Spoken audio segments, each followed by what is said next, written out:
இன்றைக்கு அவருடைய ராஜகுருவாக இருப்பவரை மிஸ்டர் ரத்தன் பண்டிட் என்பவரை அரசியல் சிறப்பு அதிகாரியாக அரசு வேலையில் அமர்த்தியதை ஒட்டுமொத்த தமிழக மக்கள் சார்பாக வன்மையாக இந்த வரலாற்று சிறப்பு மிக்க அவையில் நான் அதை குறிப்பிட கடமைப்பட்டிருக்கிறேன். அப்படி உங்களுக்கு ராஜகுருவா இருந்தா உங்க பர்சனலா அவரை வச்சுக்கணும். பட் அவரை அரசு உயர் பதவியில கொண்டு வந்து இளைஞர்களை நம்பி மக்கள் வாக்களிச்சிருக்காங்க. இந்த இளைஞர்களுக்கு நீங்கள் என்ன உதாரணத்தை சொல்கிறீர்கள், என்ன வரலாற்றை நீங்கள் சொல்ல விரும்புகிறீர்கள், வருங்கால இளைஞர்களுக்கும் எதிர்காலத்திற்கும் இதன் மூலம் என்ன மெசேஜ் நீங்க சொல்றீங்க அப்படிங்கறத நிச்சயம் தெளிவுபடுத்தணும். ஏன்னா இன்னைக்கு மக்கள் ஜனநாயகத்தை நம்பி இளைஞர்கள் கையில ஆட்சியை கொடுத்திருக்கிறார்கள்.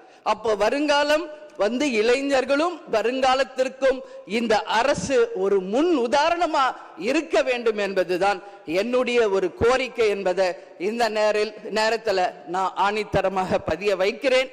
அது மட்டும் கிடையாது, இந்த ஆட்சி மக்களுக்கான ஒரு நேர்மையான ஆட்சியா இருக்கணும். ஜனநாயகத்தின் மீதும் மக்கள் மீதும் நம்பிக்கை கொண்டு மக்கள் தீர்ப்பே மகேசன் தீர்ப்பு என்று சொல்லக்கூடிய அளவு எதிர்காலத்தில் இந்த ஆட்சி நிச்சயமாக இளைஞர்களுக்கும் எதிர்காலத்திற்கும் நல்ல வகையில எடுத்துக்காட்டாக இருக்க வேண்டும்.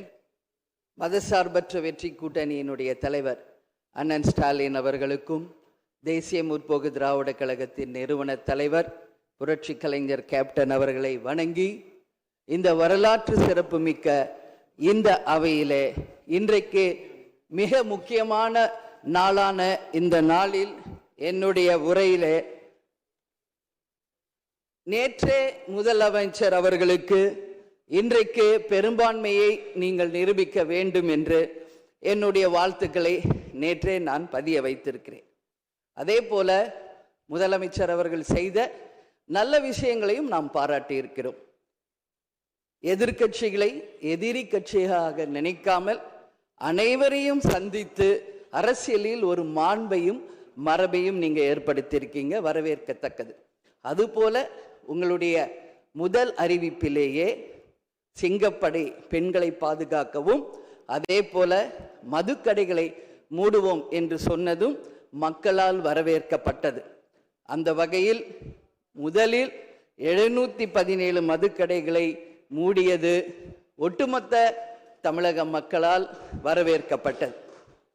கோவில்கள் மற்றும் பள்ளி வளாகங்கள் அருகில் இருந்த மதுக்கடைகளை முதல் முறையாக நம்ம ஃபர்ஸ்ட் ஸ்டெப்ல இன்னைக்கு மூடியிருக்கோம்.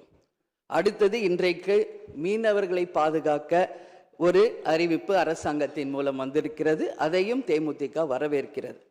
இதையெல்லாம் இருப்பினும் முதல்வர் அவர்களே, நீங்கள் அன்றைக்கு பதவியேற்ற அன்றைக்கு சொன்னது உங்களுடைய ஆட்சி வெளிப்படையான ஆட்சியாக இருக்கும், மக்களுக்கும் தமிழ்நாட்டுக்கும் ஒரு முன்னுதாரணமான ஆட்சியாக இருக்கும் அப்படின்னு தான் நீங்க அன்னைக்கு சொன்னீங்க. அதுபோல அரசு குடும்பத்தில் இருந்து வந்தவன் அல்ல, ஒரு எளிமையான குடும்பத்தில் இருந்து வந்தவன் தான் என்பதை முதலமைச்சராக நீங்க பதவியேற்றதை அனைவருமே வரவேற்றோம், மக்களும் வரவேற்றனர். நாம் சொல்லும் செயலும் ஒன்றாக இருக்க வேண்டும் என்பதில் யாருக்கும் மாற்று கருத்து கிடையாது. வரலாற்று சிறப்புமிக்க இந்த அவையில இன்றைக்கு பெரும்பான்மையை நிரூபிக்க வேண்டிய தருணத்தில் முதல் முறையாக மனவேதனையோடு நான் பதிய வைக்கிறேன், இங்கு குதிரை பேரம் நடந்ததாக இன்றைக்கு எதிர்கட்சிகள் அத்தனை பேருமே அதை சொல்லும் பொழுது இதுவரை தமிழக அரசியல் வரலாற்றில் நடக்காத ஒரு விஷயம், அதுவும் இந்த வரலாற்று சிறப்பு மிக்க இந்த அவையிலே இந்த முக்கியமான நாளில் அதை பற்றி பேச வேண்டிய ஒரு நிலையை ஏற்பட்டதற்காக உண்மையில் நான் மனம் வேதனை அடைகிறேன். அதே போல முதலமைச்சர் அன்னைக்கு சொன்னாரு, இங்க முகமூடி யாரும் செல்ல வேண்டிய அவசியம் இல்லை, அனைவருக்கும் ஒரு வெளிப்படையான ஆட்சி தான் செய்வோம் என்று. அப்படி இருக்கையில் முதல்வர் அவர்களை சந்திக்க யார் முகத்தை மூடிக்கொண்டு அன்று வாகனத்தில் சென்றார்கள் என்பதை நிச்சயமாக மக்களுக்கு தெரியப்படுத்த வேண்டும் என்பதை இந்த நேரத்திலே நான் கேட்டுக்கொள்கிறேன். ஏன்னா அதற்கு காரணம் குதிரை பேரம் என்றால் இதைவிட ஒரு தலைகுனிவு இந்த வரலாற்று சிறப்புமிக்க அவையில் எதுவுமே கிடையாது. நிச்சயம் முதல்வர் அதற்கு பதில் சொல்வார் என்று நான் எதிர்பார்க்கிறேன். அதே போல அரசு குடும்பத்தில் இருந்து நான் வந்தவன் இல்லை என்று முதல்வர் சொல்லும் பொழுது வரவேற்றார்கள் அனைவரும். ஆனால் என்று கேட்டுக்கொண்டு நான் சார்ந்த இயக்கமான தேசிய முற்போக்கு திராவிட கழகத்தின் சார்பாகவும் எங்கள் நிறுவன தலைவர் அன்பு தலைவர் கேப்டன் அவர்களை வணங்கி விடைபெறுகிறேன். நன்றி, வணக்கம்.